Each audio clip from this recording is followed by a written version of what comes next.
They tell us, they tell us, they tell us, they tell us, they tell us, they tell us it was necessary, necessary. They tell us it was procedure.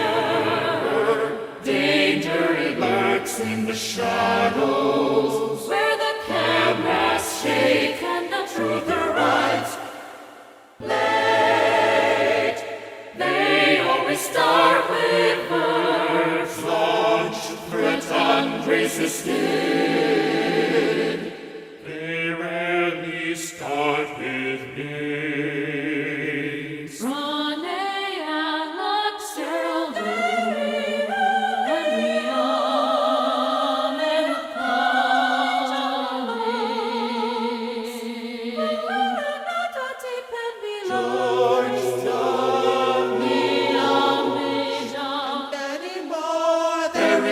comprehensive registry. ICE does not reliably track. They speak in polished sentence, a press locked by press code for some. While a shoe waits in the street, a mother learns a new language called silence.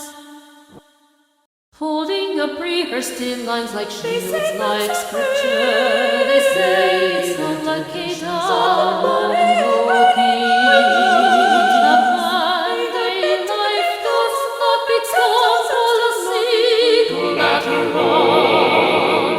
because the paper said so. This is how innocence is taken now. First with fear, then it's with framing, then with a headline that forgets your laugh. That is how truth is handled.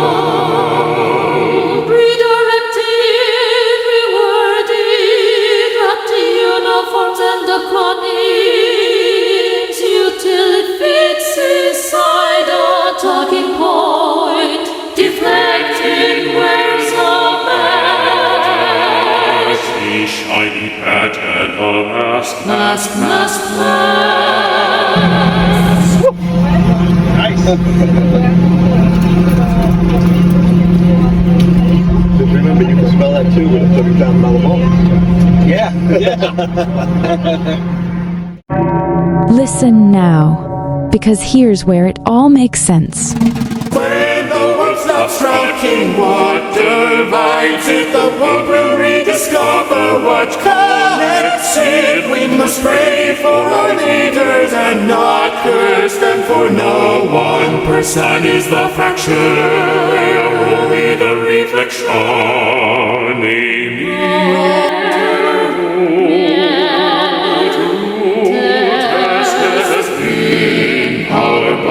Always love, the vision is the teacher, before unity is learned. Confusion humbles brain, confusion contradiction. Ladies and gentlemen, welcome to Top Ways to Spread Confusion. Number 1, constant contradiction, with policies or narratives shifting rapidly. You see, when official statements change without transparent explanation, people stop knowing what's real. Thus, trust erodes. Number 2, flooding the zone with noise, or information saturation. Multiple crises, scandals, and overlapping emergencies arise, causing an overload that makes it hard to focus, prioritize, or verify. Psychologically, people shut down or retreat into tribes. Number 3, emotional language. Words like invasion, traitor, enemy, destroying America, communist, fascist, activate fear and identity rather than understanding. Once fear is enraged, critical thinking drops. Number 4, turning complex problems into villains. Real issues such as immigration, inflation, crime, healthcare are complicated, but confusion arises when leaders reduce these problems to one person, one group, or one ideology. It prevents real solutions and keeps people fighting each other instead of fixing systems. Number 5, selective transparency. When information is released partially late, framed to favor one narrative, or without full context, people fill gaps with speculation. This creates parallel realities. Number 6, media incentives that reward outrage, whether left, right, and social. This favors speed over verification. When leaders repeatedly discredit courts, elections, scientists, journalists, career civil servants without evidence, people lose shared reference points. Once nothing is trusted, anything can be believed. Number 7, mixing faith, patriotism, and politics. When political goals are framed as God's will, patriotism, moral purity becomes nearly impossible to disagree without being labeled evil or un-American. This collapses healthy debate into spiritual warfare. Number 8, encouraging tribal identity over common humanity. Phrases like real Americans, our side, teach people to think in camps. Once identity replaces reason, facts stop mattering. Number 9, moving too fast for reflection. You see, wisdom requires pause. When society never slows down, confusion becomes the default state. Confusion has always done.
Space for who we were and who we still could be. One nation, indivisible, with liberty and justice for all.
earth does not need more opinions. It needs more prayers, spoken with love. Every whisper alters eternity. So come together, not to protest, but to unite hearts. Choose kindness. When hearts learn to listen, nations will learn to see. When the world stops trusting what divides it, the world will rediscover what connects it.